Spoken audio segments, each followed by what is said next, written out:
Today, we're going to be, this afternoon, give an overview of the mechanics and of some of the things that we've been doing, and we'd love to get your input. And also, by the way, I'm Ron Laporte. I'm from University of Pittsburgh. I sometimes forget to mention that. And we would like to get you involved in some capacity. I'd first like to introduce Eugene Shubnikov, who's one of my best friends. He's from Russia. And Eugene and I have been collaborating together for 25 years. 25. And basically, it's been a great collaboration because when I first started out in terms of with global health, one of the things that you know when you're an American starting out in global health is that everybody hates you. You know that. But basically, if you're collaborating with a Russian, boy, they hate him too. So basically, we balance each other off. But if a Russian and an American can collaborate, well, hey, Egypt can collaborate with these people, no problem at all. No problem. So we've been great friends, and he and basically Faina and Francois have been the initial developers of our work.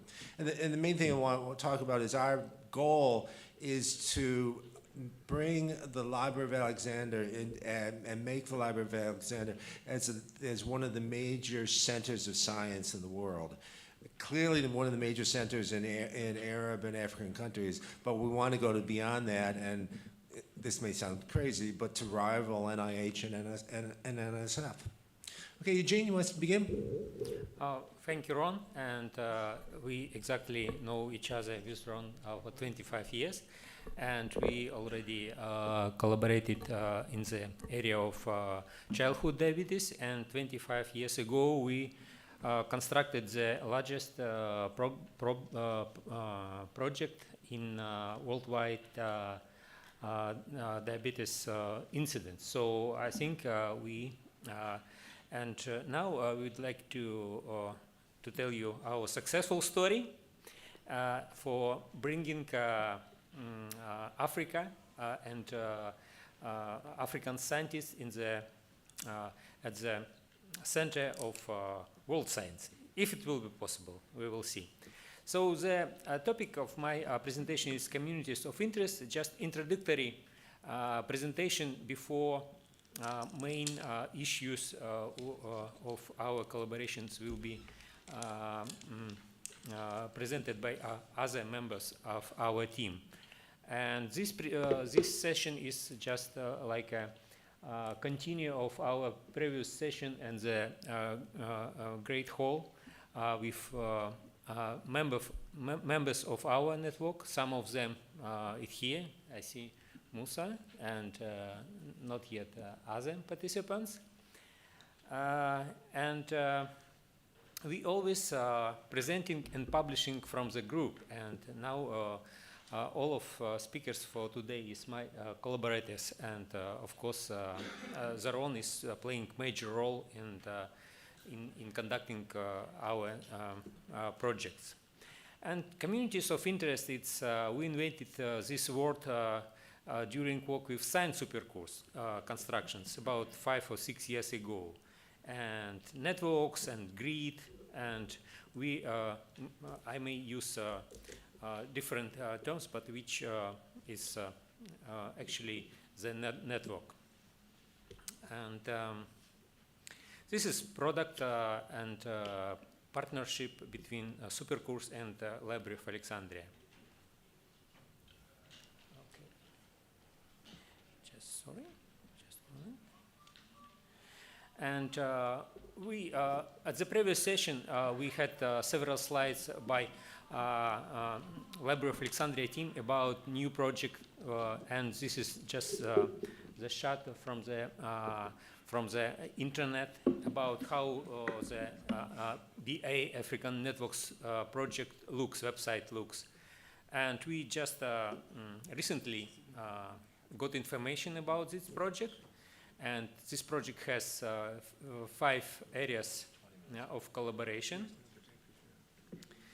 And this our main task to create network for this project, and you will see the development of this project.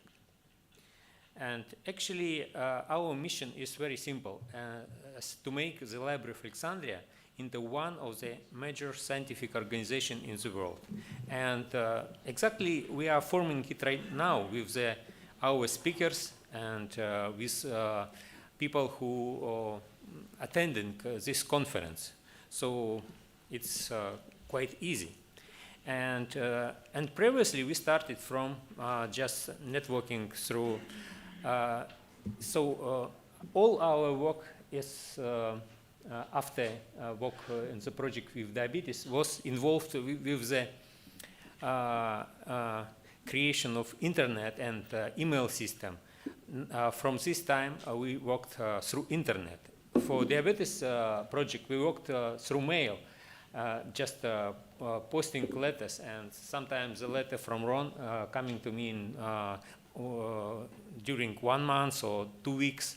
And internet is it's very good for networking of people. So my talk about the networking of scientists. And we started from Global Health Network, and it was 25 years ago exactly. And we was able to, during this time, we was able to network about 50,000 faculty around the world, and we was able to collect about 6,000 PowerPoint lectures, which is still available. And our Global Health Supercourse is part of BA Network Africa. And this is Supercourse. It's what is the resolution? Is okay? Okay. It's maybe blurry a little bit. And this is Supercourse project in Global Health is still working. And Global Health, as you see, is a part of BA African networks. And what we do is just to create a multidisciplinary team after we finish with the Global Health Network. And we find out interesting cartoon, and which shows how people from different areas may communicate. And actually, this conference is example of how it really works. And we listen presentation in different areas and get information about different projects. And this is Science Supercourse, which is also part of the new network, BR African network. And it's also working, and the main resource for this library is 165,000 PowerPoint lectures. They also available and accessible. The new project we developed during past year is Research Methods Library of Alexandria. And each university which would like to place a button to our regional website is got some kind of recognition, and we call these centers like regional Research Methods of Alexandria centers. And some centers join us from the other part of the world. And we have listed all of the centers, and if you would like to be a regional center of Research Method Library for Alexandria, you can write us. And what is actually the Research Methods Library of Alexandria? We consider it's like one of the largest and comprehensive collection of research methods and one-stop library to answer your research methods questions. And so we have help desk, and anybody can ask question, and our members of our network will answer to this question. And even during last month, we was able to create research method library of Alexandria in Arabic language, and members of our team supported this idea, and we specially prepared it for this conference. And besides lectures and videos, which is the core of the Research Methods Library for Alexandria, we have collaborators which provide scientific apps, and we have apps for African countries, for Arabic speaking countries, and also other apps. So it's a simplified procedure of finding materials for African and Arabic scientists in the internet. And actually we can not do anything because if someone would like find information, he can go to the Google and search for relevant information. But in this case, Supercourse is #1 if you would like to get information on global health lectures. And Science Supercourse also is very like findable, and Science Supercourse has about 2 million hits per month, so it's quite a big number of people visiting Science Supercourse. We have Facebook account, but we decided to communicate with all scientists, and this is probably not enough to have just a web presence.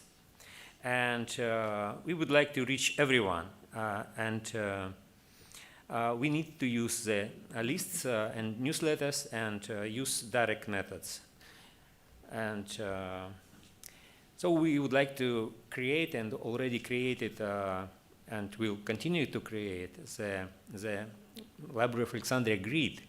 And by February of this year, we identified about 800,000 scientists, and today we just got information that this number of emails was verified at the library, and we have now 500,000 emails of scientists, which is good emails, and these emails will receive our newsletters, our information. How we did this, I will tell you and show a little bit. First of all email addresses is available at the university websites, and if we go to the university website, we can extract emails of the participants. Then we mail to this person, and here is the procedure when we get okay, these 4 tables, and the final tables, it's already final results. The scientists whom we connected through the newsletter already sent his curriculum vitae. So we see his picture, and we saw his interest in participation in our network. Also, we have several other like experience in fishing, and we fished in Pittsburgh, and we fished in Alexandria, but probably my first fishing was connected with former Soviet Union country where I was born, and my father used to fish ice fishing actually, and one day I visited him, and I'm so happy I was able to make pictures of this, which I used today. It's 6 years ago, I was here for Fish for Deans project. So we, at this time, we just concentrated on the deans, not all scientists, but only on the deans. And this is participant of this project from the Alexandria. You may know some of the participants. Some of them are working at the library. And also we got some fishing lessons here in Alexandria, in Bantaza. And so interdisciplinary methods, it helps also in the fishing, and we are now using email marketing for our work. And we use extracting emails using Google Scholar, which was not successful in resulting. And more than 1 million emails was found through work by Faina Linkov, Eugene Zeitlin, and Tanya Beckhus, who identified more than 1 million emails from PubMed Central. And these emails also will be verified. And this is emails from scientists who published published recently. So this is probably will be our main source of emails for world scientists, but for African scientists, we did it with special program like Atom Park, and also we have previously found deans and rectors and other people. And in summary, this is our findings, and we have 65,000 emails for Africa. And what I found from one of presentation today is that research among 700 universities in Africa, I found that there are twice more number of African universities. So we can continue our search and to invite people to join our grid. And for Arabic countries, we find out it's about 40,000 scientists. And we are working also for the communities of practice for 6 of them, because it's library sciences also the part of the network. And we will construct another database. And all of this needs for mobilization of communities of interest, for creating new resource materials as Arabic Research Methods Library for Alexandria, for example.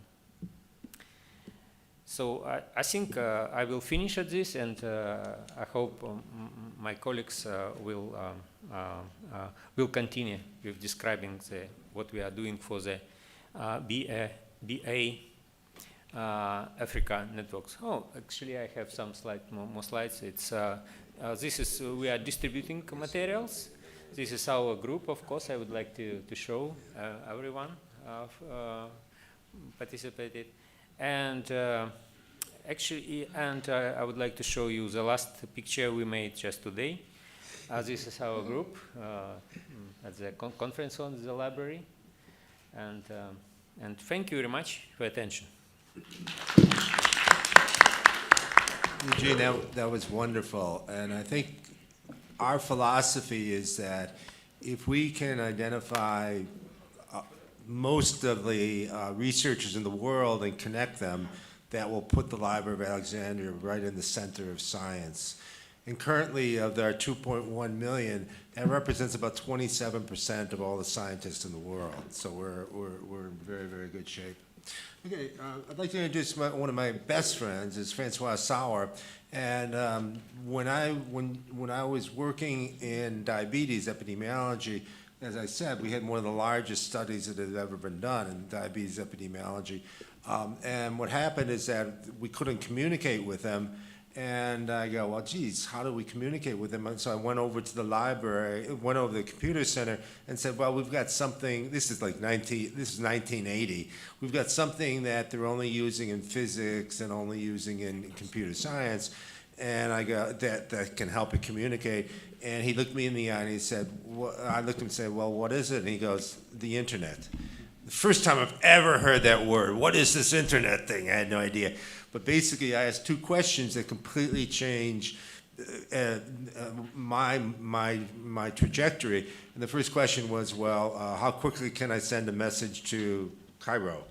He goes, oh, a minute. I go, oh my God, a minute? You're telling me a minute? And the second question for we in public health, which is the most important question, I asked him, well, how much does it cost? And he goes, nothing. Oh my God, the whole future changed. But then what happened is that basically I had no idea. I'm not a techie, I'm an epidemiologist. And I had to find really good people who knew about this. And so Francois has been a CEO of tech companies for years. And he and I, and he's also a physician, and he and I started to work with NASA and started to work with the Pan American Health Organization to start to build the concept that if we take public health and prevention and put it on the web, this is going to have a major effect upon global health. And so I owe a lot to Francois because he knows more, 100 times more about techie than I, and it just he's always at 20,000 feet, and I'm down right on the ground. So, Francois? Well, thank you very much. Well, I will check that the dimension in terms of altitude is very dangerous, because in fact we are in a network, so there is no altitude. And I have a lot to learn from Ron. Now, yes, right now we will speak about 2,000 feet because I want to help and share the fact that space is one dimension, place is another dimension. When we are speaking about a place, Africa, we are speaking about a geographic definition. Space is at the level of value, is at the level of knowledge. And the beauty of what we are doing all together is to integrate space and place. So when we have an interdisciplinary group. Excuse me, Francois, there's a very old deaf man here. I'm sorry. Sorry. Thank you very much. When you have a complex interdisciplinary network, you will immediately understand that multiple perspective may happen, and different people may express their idea in a different way. So now I am moving at a level in which I want to propose the fact that we need a practical future, where we want to go, what means the plan, what is systemic thinking, value of science, well-being, the challenge, RMLA as value added, action, and RLMA as success factor. So these are the topics that we will explore very superficially, but hopefully it will be of interest.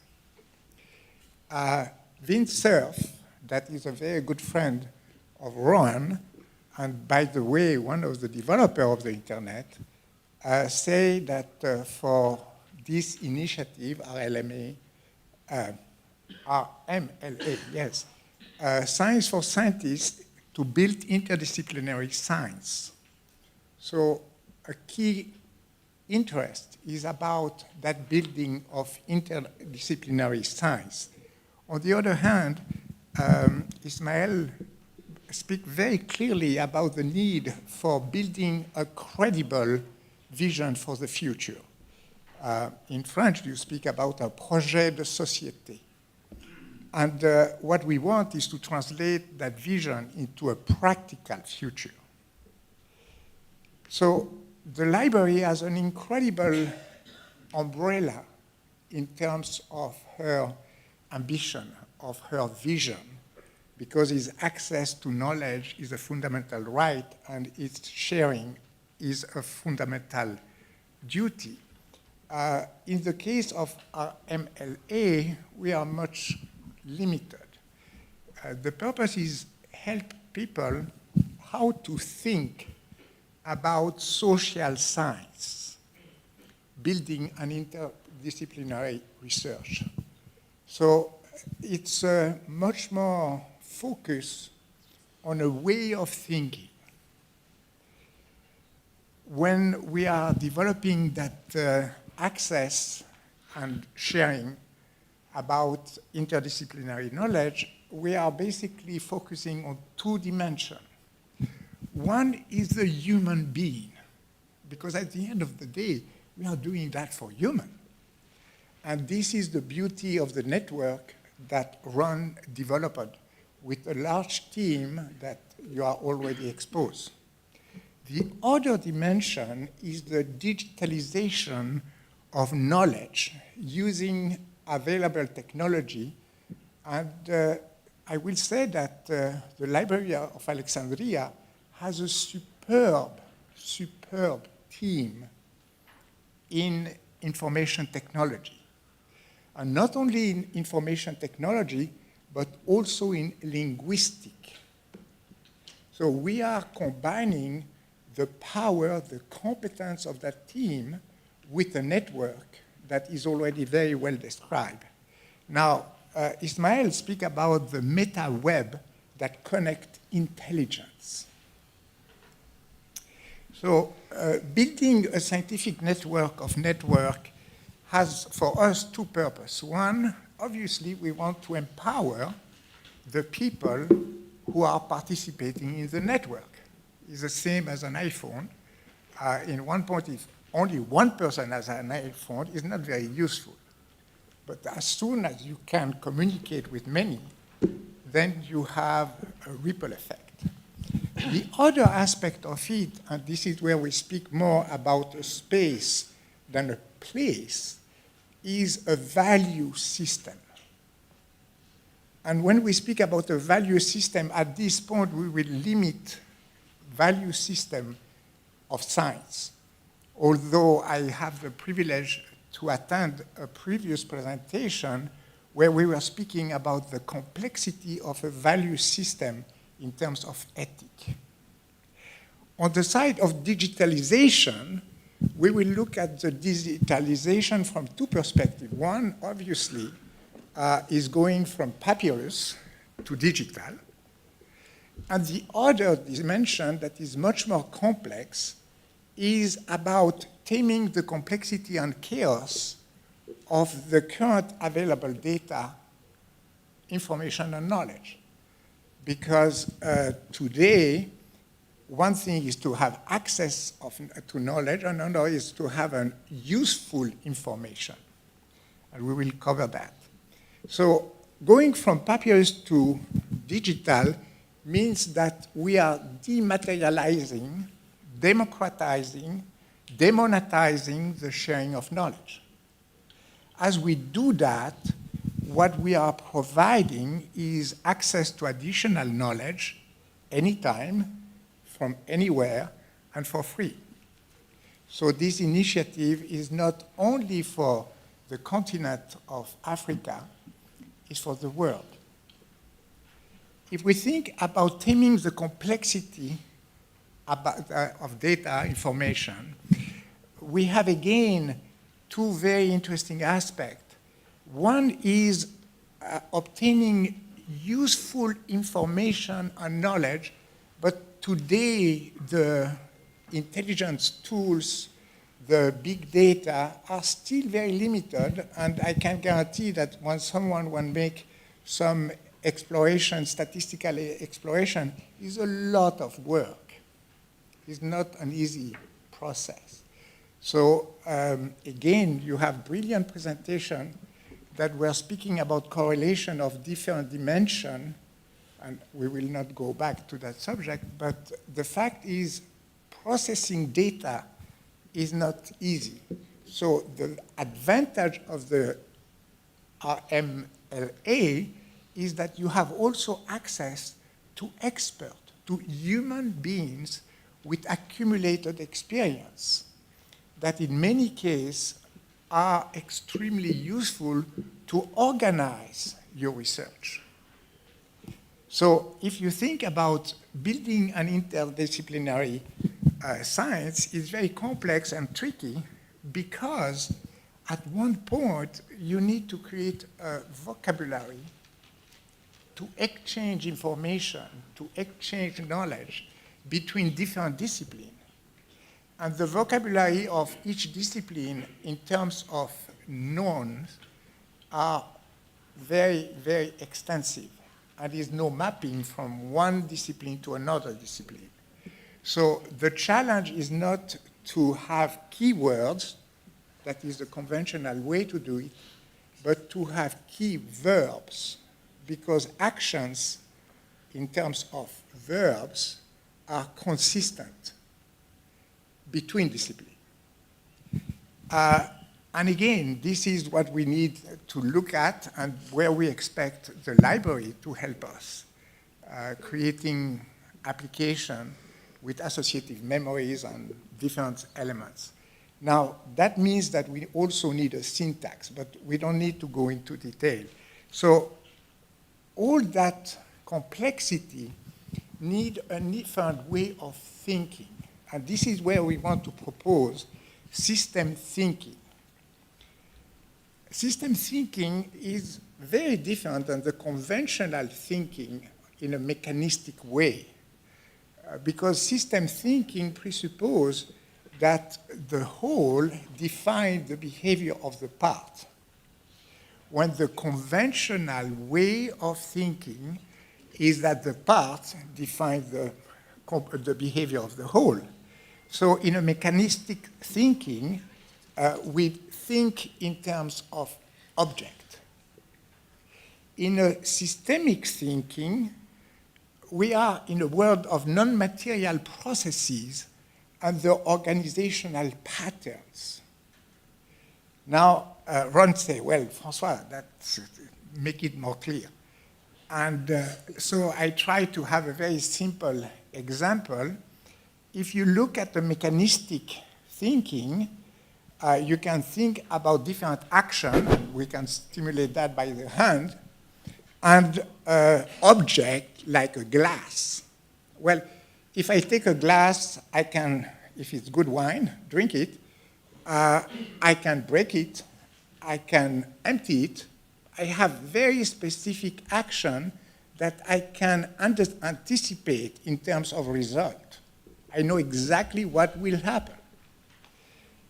In a systemic perspective, because I look at the relationship between objects, now I am in a situation in which I don't know. Because if you will engage a dog, if it's your dog, probably you know more or less what happened, but if it's not your dog, you may have some surprise. So if you look at mechanistic thinking, you are speaking about object most of the time in a very specific domain. Is measure, is quantity, is structure, is objective, is Cartesian certainty. You are speaking about a world of certainty. When you think in terms of systemic thinking, you are speaking about the whole. You need to understand the whole. Relationship, multidiscipline, mapping. You saw in different presentations when anyone has a complex system, go from numbers to maps. Qualities, processes. Epistemic is the fact that you need to express something in a different way. Approximate knowledge. So now we need to have, in a systemic thinking environment, the humility to know that our knowledge is relative. And this is why we may think about the value of RMLA in the sense of also adding the value of science. If we accept, and again, you may have multiple definitions of science, but if you accept a traditional definition, that science is about helping and hide the potentiality of nature, then because we have a better understanding of nature over time, we need to refine constantly this understanding. And this is where the value of science are critical. And again, Ismail has a very wonderful lecture about it. And those values, well, you can read them, are key to be honest, to be authentic in the domain of scientific research. 15 minutes. Now, why, thank you, why we want to think about scientific research right now, I will limit it to health, is because when we are speaking about health, we are speaking about well-being. And most of the conversation, conventional conversation on well-being is as if you can measure it.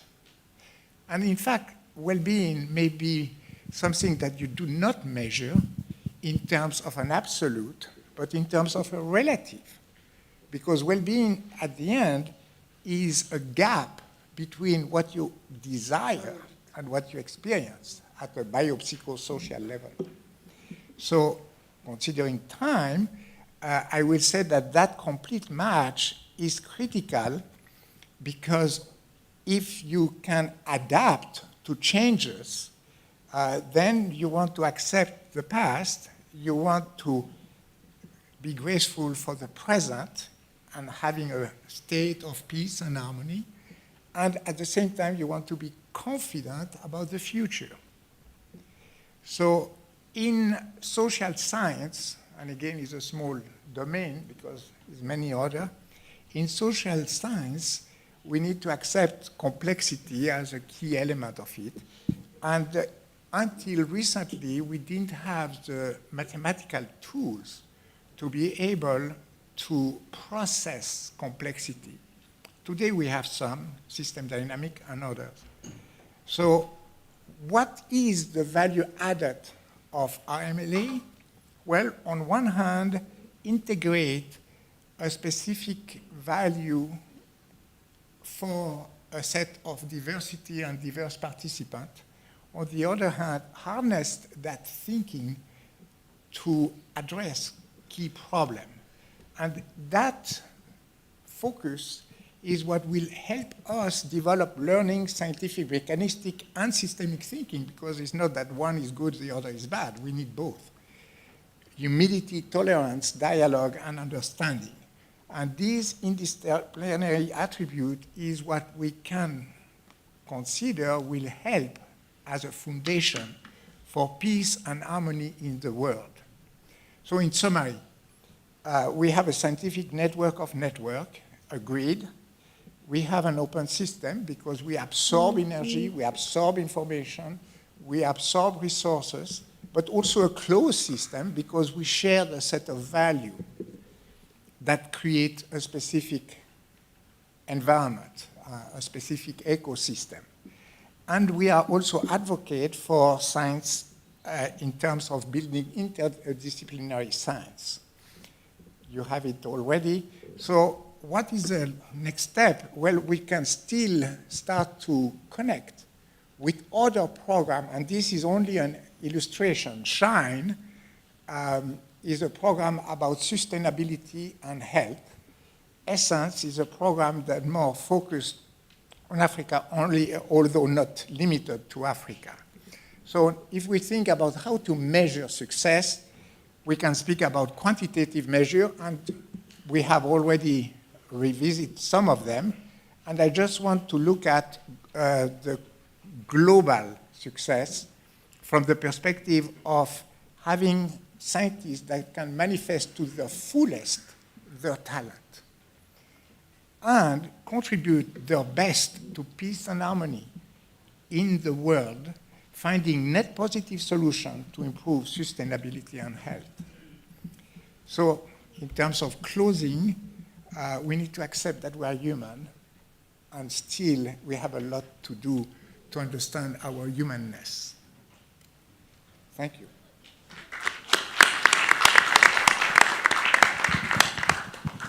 Very good, Francois. Thank you very much. Okay, I'm pleased to introduce Faina Linkov. Faina, Eugene, and I were the very early developers of the super course and working with the collaboration here. And one of the things we did is started to develop networks, and we spent a lot of time developing networks. Every time we go to meetings, we would take the list of authors and who had their emails and keep those and put them on the computer.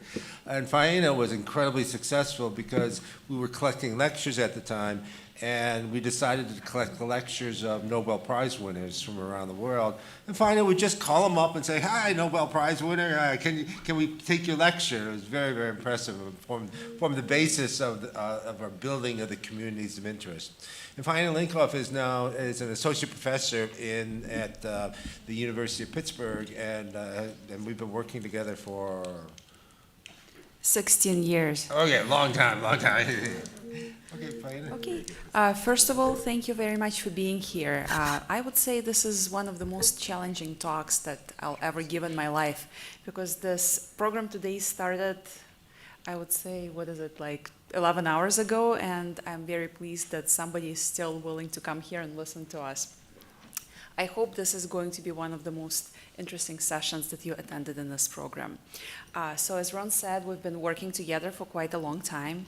I joined Ron's group as a PhD student back in 2000, and I'm still around. So Ron has this ability to drive people and to stick together and to stay around. So, and I hope that by the end of this talk, you'll also be a part of the team and will be able to work with us in the years to come.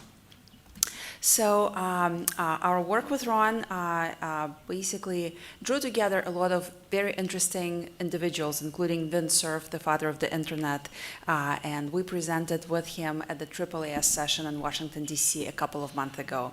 So Dr. Cyril Gildin, the head of the library, was also there, and it was a very nice talk. So my talk today will be focusing on evolution of scientific publications and evolution of scientific productivity. It's going to echo a little bit our previous session a couple hours ago, but I hope I can give it a little bit more of a twist and invite you to sort of work with us to develop new models for scientific publications, and especially something that we're trying to develop, which is a mentored journal. So, but to start, here you see a couple of scientific publications. So one of them is Papyrus from over 3,000 years ago. The second one is the first sort of modern traditional research publications from 17th century, and the Lancet of today.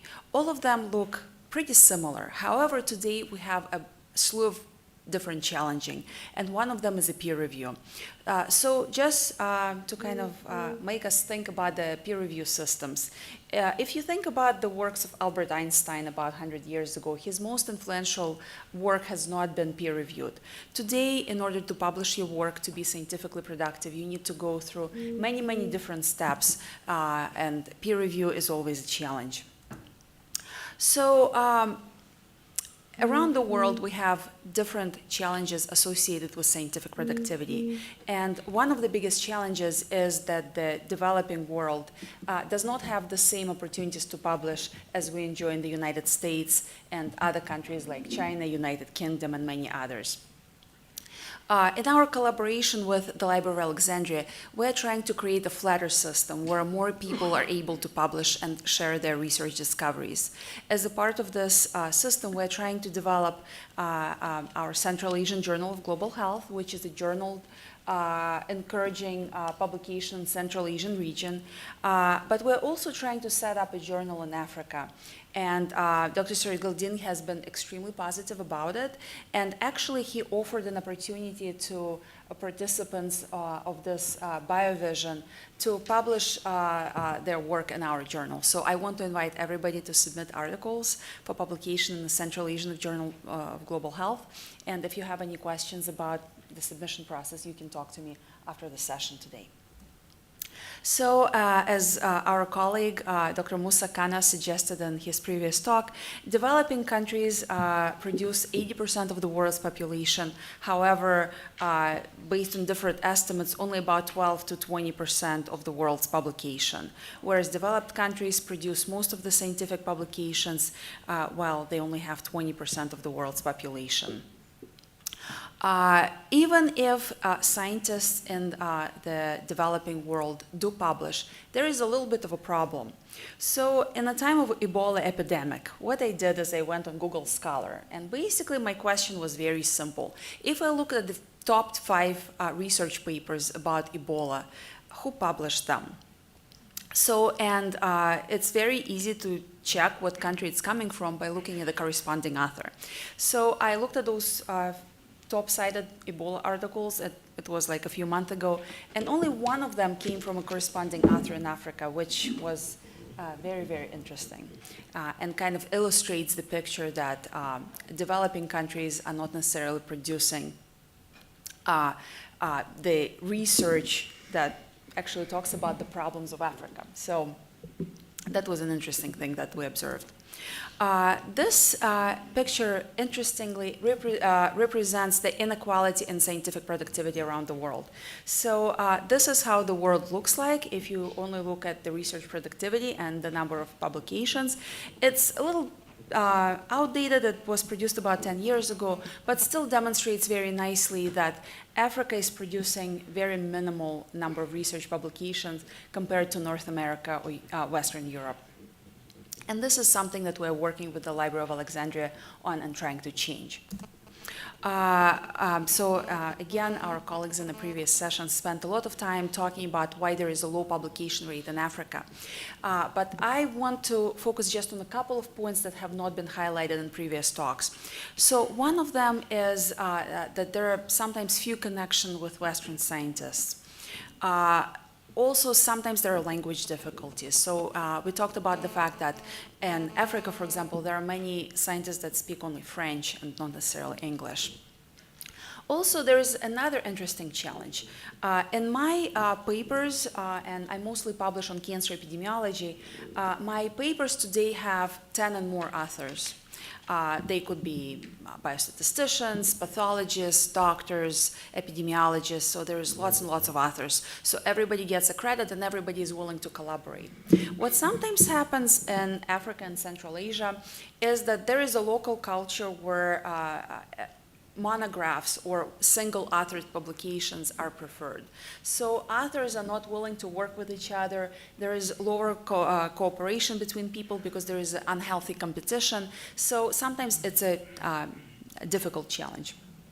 Ron talked about the fact that statistics and research methods are not always taught and people are generally suffering from statophobia. Also, ability to publish is a skill by itself, so sometimes folks do not have those skills. Also, in the past, I would say 10 to 15 years, we became sort of victims of predatory publishing. How many of you know what it is? Raise your hand. So a couple of you do know. So basically, predatory publishing is best illustrated if you think about new open access journals that pop up like mushrooms after the rain. Like there is more and more of them every day.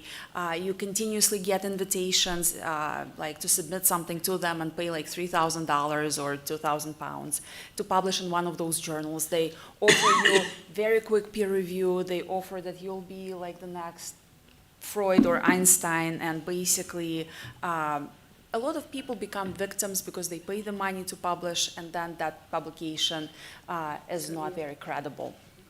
So some of the things that those journals do is they create fake editorial boards, mimic the name or the web style of recognized journals, and oftentimes they do not have the impact factors.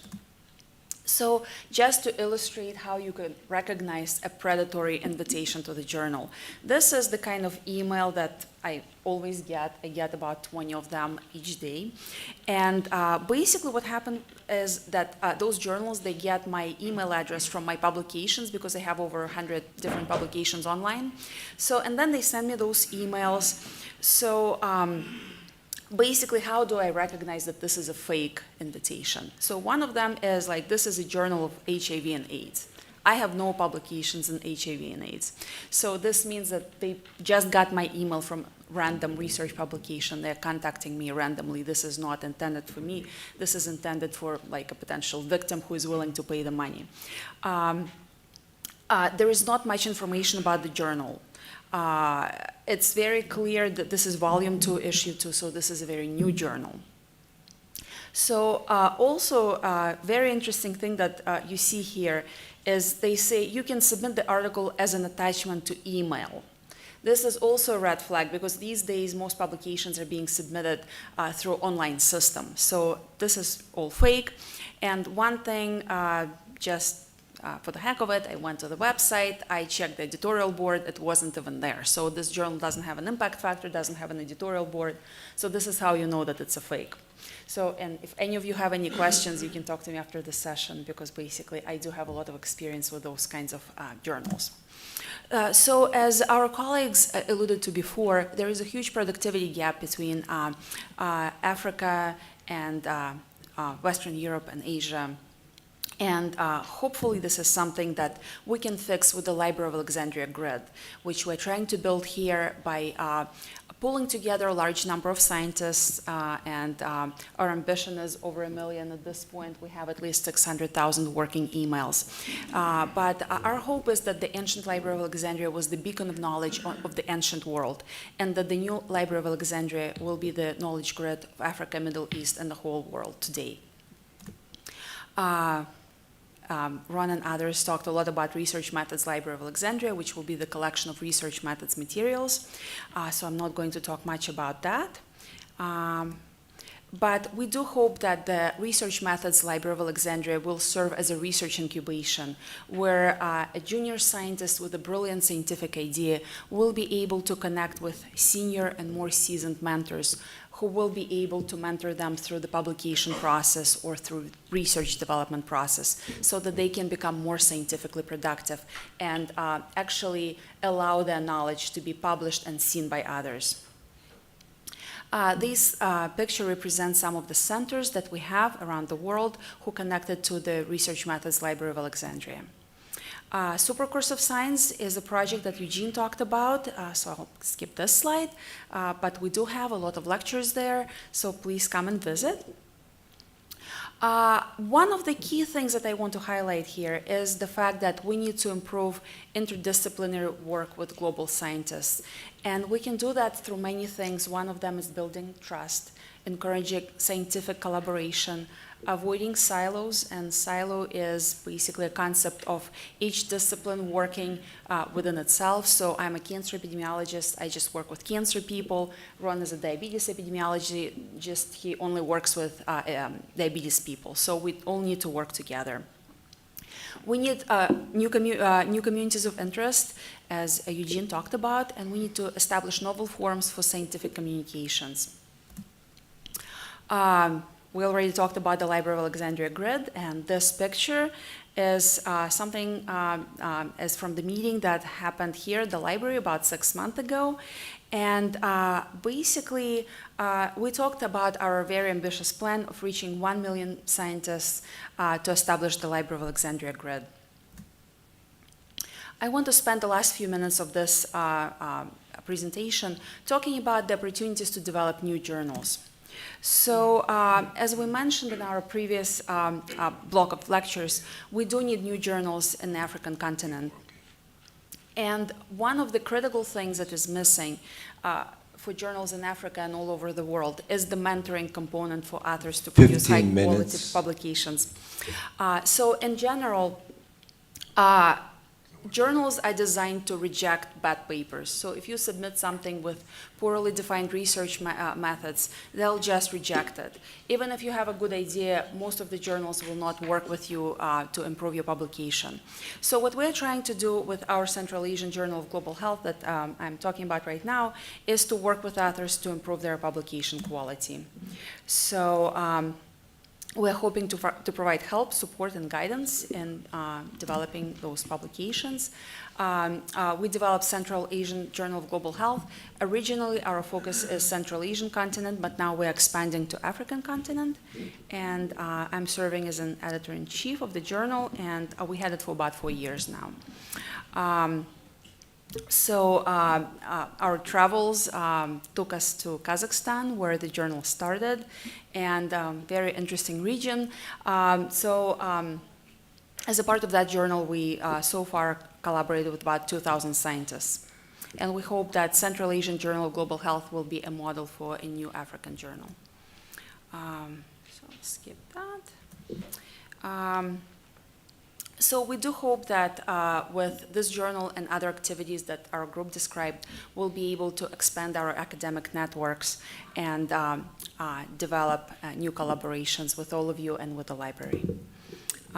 We also hope that if the journal thing doesn't work out, because journals are difficult to set up, we'll think about new ways to communicate research knowledge of scientists in Africa, and that could be not necessarily a journal, but scientific magazine, where articles will be shorter and more digestible to people with limited research skills. So I want to finish this up by saying that inequality in scientific productivity is something that we recognize and we're trying to address in our work. With the Library of Alexandria, we're trying to expand communities of science and build more reputable scientific journals. One of my most famous quotes that I really love is, "The future is already here, it's just not evenly distributed." And this picture shows my daughter, this is the little one here, in 7th grade. Just a few months ago, and she was working on DNA extraction from a plant. And I'm coming from Ukraine. The first time I saw a lab or a test tube in my life is when I came to Pittsburgh to college, when I was like 18 years old. So my hope is that just like my daughter, every person who has a passion for science will have access to scientific materials, scientific journals, and scientific capabilities. Thank you so much to the team and everybody. Have a wonderful tomorrow. Very nice, Faina. I appreciate it a lot. I'm pleased to introduce Iman, and she's been a good friend. She was my student in 2004. I'm very, very, very proud of her. And what she's going to be doing is talking about the work that she's been doing and giving you a bit of a description about what she's been doing in the research methods, which is really quite extraordinary. Iman? Okay. Good afternoon. I'm very happy by the audience because they have a patience to wait with us until the end of the day. I hope my lecture will be very short, not long, because I refuse to talk too much and I have no ability to explain all this kind of philosophical idea. Actually, research in Arab world. The Arab countries is one of the 5% world population, less than 2% of world GDP. The research and development expenditure in Arab countries is less than 0.2. Most of the expenditure in the research come from the governmental area. Actually, from the researcher who working in the universities or research centers. The NGO, international organization, only 3%, and this is for the elite person inside the organization or inside the university or inside the research center, not to the what is called medium-age researchers who start after his PhD to gain a success, promotion, whatever. The higher education institute in Arab country, 399. The freestanding specialized center in scientific research, 278. The number of publications from Middle East, you will be fascinated. We show Turkey. Turkey is the most productive in the publication in the Middle East, followed by Iran, then Israel, then Egypt. Actually, in Egypt, we have a number of researchers exceeding Turkey, Israel, and Iran. But the number of publications, we are less. This is fascinating. I tried in the several days before we come here to a Bibliotheca of Alexandria, I asked 100 researchers, all are my friends from different Arab countries. I asked a simple question. What is the obstacle you face to get published here or published? The first and always the first is the poor methodology for research. The second, lack of fund for publication. Because as Daphnia said that before, there is a lot of public journals that need money to get publication. And the top journals refuse to publish from the Arab countries. Actually, I tried several times with even, they have no time to read the abstract. Within 1 hour, you get the refusal. Don't know which journal can accept. Because 1 hour, but after 1 hour you refuse, you don't have a time to read the abstract even. Okay? don't know which journal can accept the interest of their topic. So actually, my friend, what they do in real life, they tackle several journals at the time, and who can catch the fish, they doesn't know. Poor English, most of them, they needed re-editing, because it is not our main language, it is not a mother language. Not all of us have the capability to travel abroad and get an accent and the ability to express themselves in other language. Poor methodology. I asked specific, why poor methodology is the first one? Because they said to me, or told me, I am surgeon, I am forensic medicine, I am internal medicine, and you asking me to become a researcher to be promoted in the university or research center. So it is an addition. I had not get the skills from the undergraduate and postgraduate, only courses for 2 months or 2 weeks or 1 week to get promoted and to interview to another category. It is difficult to understand the statistics. Actually, yes. Who are from medical side, agriculture side, it's difficult for him to understand the statistics. You take a too long time to understand what is mean. Why we use mean? What is meaning of mean? What is meaning of standard deviation? It is really important for me. It is important for me to know the mean of the blood pressure. What does this mean? How can I express in my research in that? Language barrier. I need to understand the concept. The new statistical courses in over the world, not at the beginning of 1996 when I go to the statistical course, at the first we get the formula and how we can calculate by hand mean, standard deviation, coefficient of variation, and we must memorize the formula. Nowadays, no. The software can get all this within a minute. But what is the concept? A lot of books that appears nowadays, it is the concept. We need to understand the concept. To understand the concept, maybe it is a little bit to need by your language. So we start one solution, one step. At the first, research methodology. Here with Bibliotheca Alexandrina and Professor Dr. Ron and all other team super course started to collect research methodology, presentation, research methodology lecture, research methodology topics to be in one place. So we may be easy for the reader, for the who asking, to the knowledge, who can grasp it. Then we create another step in the last couple of years that we ask for help desk. What is help desk? I am a young researcher. I will study virus C epidemiology.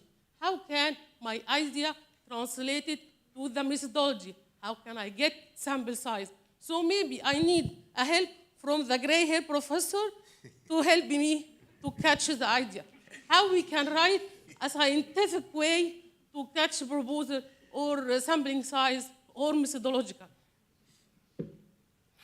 Then we go another further step. Why Arabic? Why Arabic? Because a lot of my friends from different categories say me, Arabic is not important. Or I will study in English. Or our publication in English. Why Arabic? We doesn't need. It is a fun. Some of them told me, this is a fun to try in Arabic. Okay, Arabic to understand the concept. Arabic can help others to understand concept. You can help your colleagues. You can help your students. You can help your supervisor to understand the concept behind the statistical research method. You can add your own presentation if you get the concept. This is very important. This is our website. This is our website in Arabic. It is very important to understand the concept. The concept is the rule for everything. When you get the grasp of the concept in Arabic, you will get much more easy to explain yourself in other language.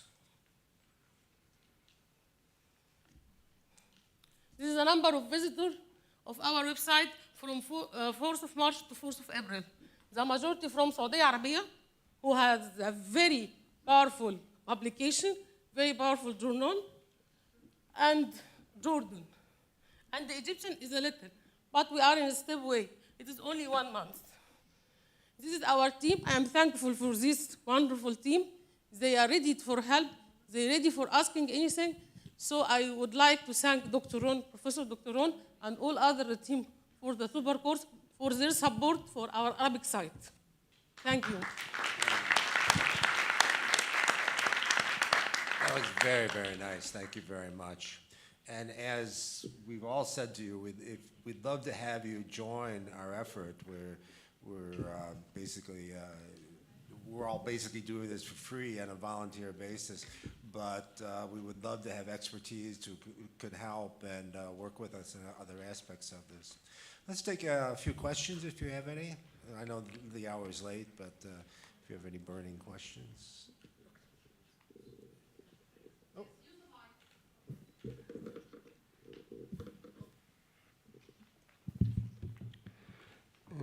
My name is Omar El Saidi. I'm from the chemistry department at the Faculty of Science, Alexandria University. I have 2 questions for Professor Linkov and Professor Shopenkov. On the first question, on the scale of impact factoring, at what number do we start to trust this journal's publications of scientific research and use it to build more scientific research? My second question, what is your opinion in salami slicing? And do you consider the researcher who does this way on the right track of using ethical research? Thank you. So just to clarify, second question was about salami publication and our opinion about it. Yes. I'm actually extremely well qualified to answer your first question because I recently had a conversation with my boss, and basically the guidelines of our school, which is University of Pittsburgh School of Medicine, is that you should publish in journals with impact factor of 2 or higher. So, but this is the United States, very big institution with very sort of competitive faculty. So I would say that in my experience, if journal has an impact factor at all, that's already a good thing. Yeah. So I would recommend that for somebody who is starting out, if the journal doesn't charge you anything to publish, and if it has any kind of impact factor, I would suggest that you publish. With salami publishing, it's really interesting because basically for one person it could be a salami publication, for another person it could be like the beef, you know? So I think it basically needs to be taken case-by-case basis. So in general, I do not like the practice of salami publication, but sometimes when you have a problem and you want to take multiple sort of multiple approaches to analyze your data set, sometimes you have more than one paper coming out of the same data set. So, but I'll let others to comment. Yeah, I think like in our studies in epidemiology, sometimes you have thousands of participants with thousands of variables on those. I don't have a real big problem with salami publication as long as it's providing some new information and good information. If it's completely the same, if it's basically similar to something else that's been published, well, the reviewers should pick that up and say, "Come on, what are you doing this for?" Yeah, and I've had that in the past.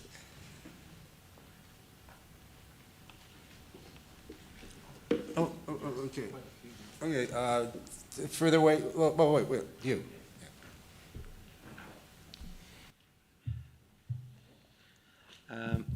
My name is Amr. I'm from City of Scientific Research and Technological Application. I have a simple question to Dr. Ayman. First of all, thank you for your presentation. And I think you touched a very specific point for the young researcher about publication and about submitting paper and directly it refused. So my question is there any opportunity about the website which you already, or the link which you already presented here for the helping young scientists for reviewing or editing or enhancing English for their paper? Actually, we can prevent it to review the methodology, but editing and language, I think, no.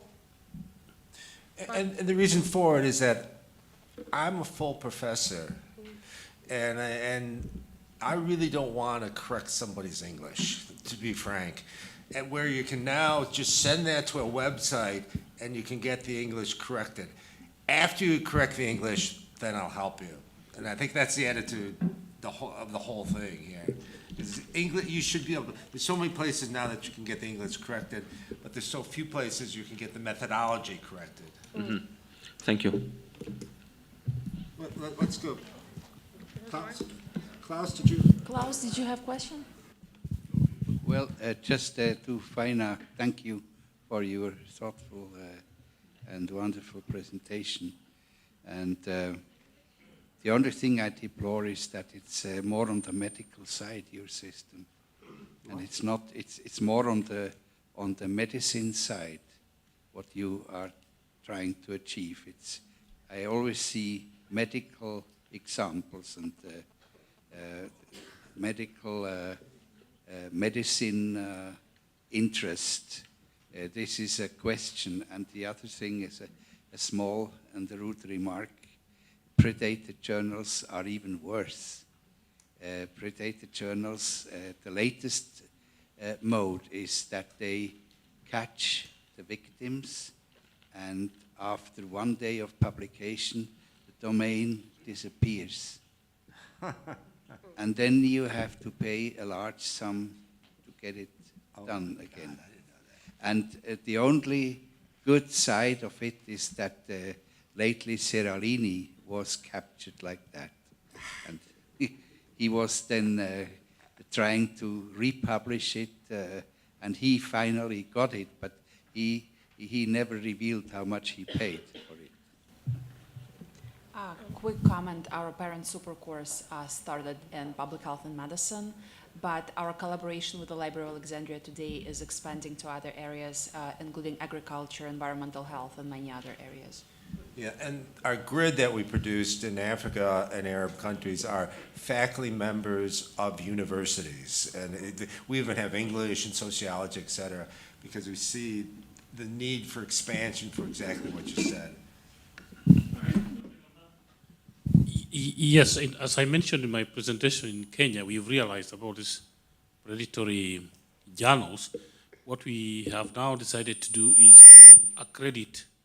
So we provide some sort of list of journals, international, and also within the region, the East Africa. So we'll say this is for forestry, for geography. These are like the journals that will be recognized by the National Commission for Science in Kenya, and also within the country. So I don't know if through the Library of Alexandria that it will be possible to also generate a list of possible good impact journals that can be recommended to people. Maybe that's one way of also fighting this predation.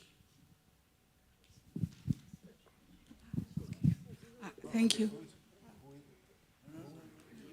Okay, wait, over here. Where? Okay. May I? Oh, Okay, yeah, okay. He put his hand up first, up there, Okay. up there. Oh, okay. Me?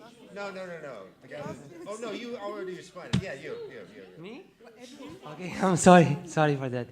My name is Khalid Wael. I'm a senior student. Senior biotechnology student, Faculty of Science, Cal University. Actually, I have one question to the whole committee. Anyone can answer it. Regarding the research productivity, may we consider the published paper is the final product of a scientific research project? I think the major obstacle we face in Africa and the Middle East is that we pay a great attention to publishing our paper or our product of a scientific research project rather than paying attention for its application. The main purpose of a scientific research is to solve a problem that the public face, okay? But researchers that pay the great attention to publishing their paper. What do you think about it? Actually, if I am understanding the difference for your question about scientific research and research publication, actually, we get research publication from our scientific project. Nobody work without scientific project, to get scientific publication, how you can collect the sample, how you get the data, and what is the idea, and what is your goal at the first, and what is your target, what is the impact, what is the output of your data. Okay, These all okay. are components for scientific research. So when we abstract all of this months of work to be published in 2 or 3 papers to the other, to be useful for them. If you want to try this idea, maybe twist the sample size, take more, less, take another community. Okay. What about the application of your idea? Application of my idea, it depends in your domain. If we are talking in agriculture, you will find the paper that how we can use the roof surface for agriculture, how we can use a small spaces to get more productivity. If we talk to our domain as public health, we have a very successful stories with our research, scientific research. The last one that I told to my student that in Egypt we have a diarrhea problem. We do as research in 80s and 90s how we can lower the percentage of diarrhea. So we noticed that all the measures in the village use ballas. خلاص؟ الزير. خلاص؟ الزير with contaminated hand she put inside the zir to get the water to the other children so that diarrhea spread. So the simple idea we get, and it is published, that we make a tap inside the zir. So you are not pushing to push your hand inside the water. You use the tap from outside, and we start in this village and other village to put zir with taps. So we reduce the diarrhea. We have a lot of stories in public health, especially in Egypt. A lot of story of success, but actually we have no marketing for our success. Okay, that's what I'm talking about. Thank you.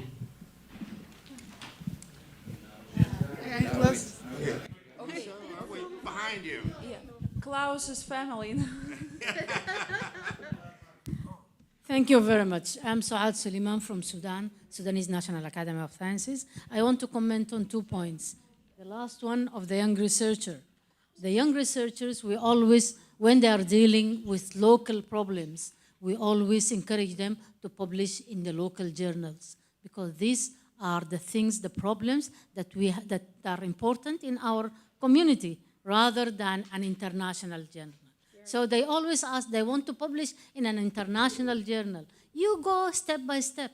So we go for the local journals first, and then when we improve our publishing capacity, then we go and look for better or other journals. But there is another point about helping in editing and improving the English. We always have, the scientists, the senior scientists, we always ask them to help the young researchers improving their writing capacity.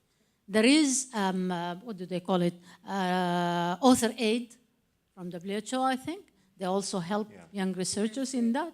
But we always encourage the senior researchers or those who can do editing well, so that they can help their students and the young researchers in doing that.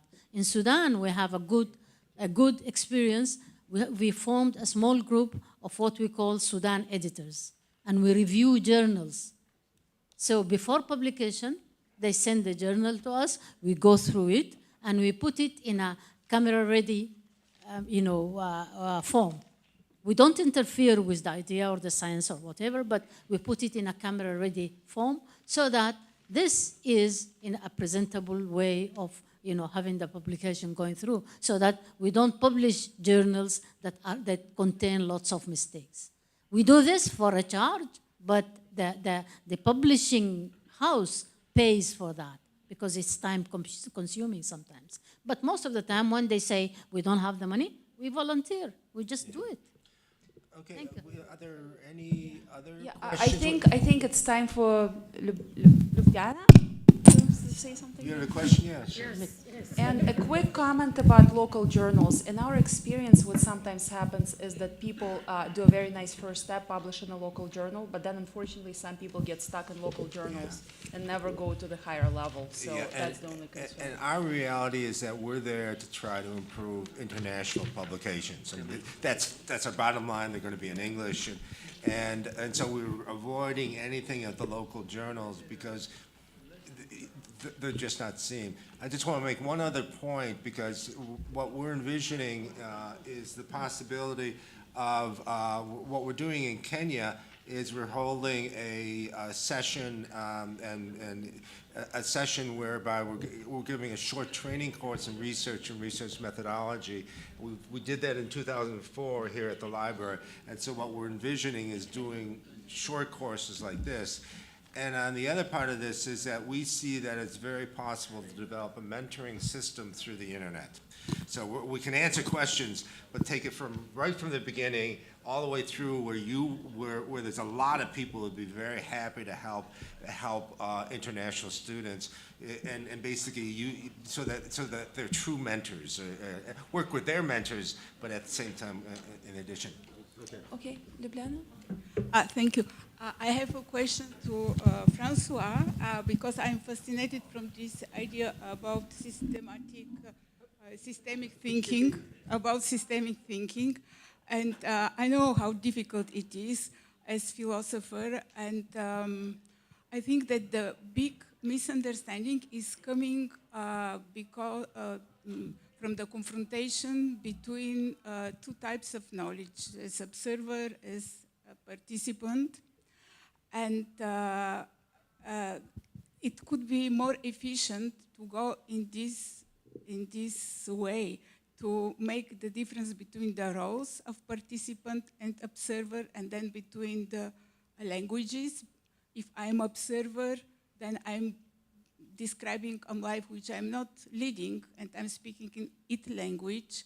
There are a couple of interesting writers, Ken Wilber, Pau Feyerabend, Francesco Varela, so big people from my youth. And then when I'm participant, then I'm looking to organize my own life and to have relationship to the things which influence the things for my position. And I think that the big discrepancy is between the roles, not between the different languages. And if every scientific problem is social problem in the same time, then we can, with one model of decisions making, to make these steps. What is the problem?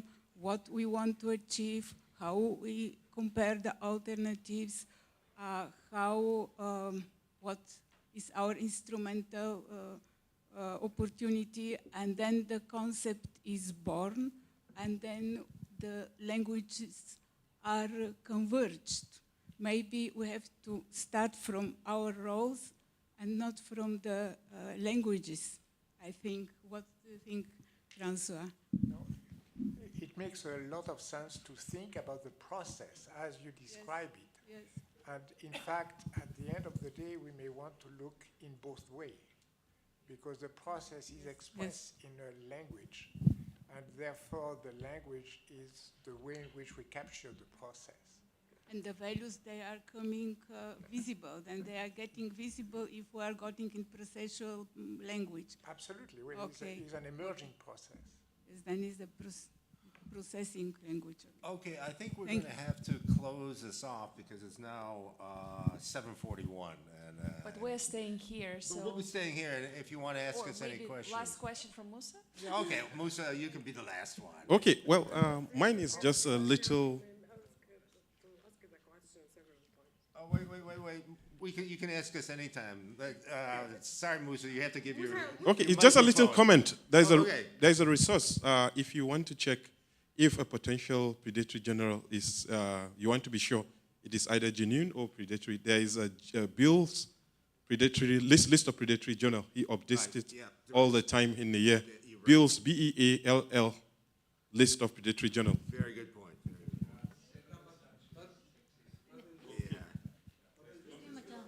Okay, wait. One more.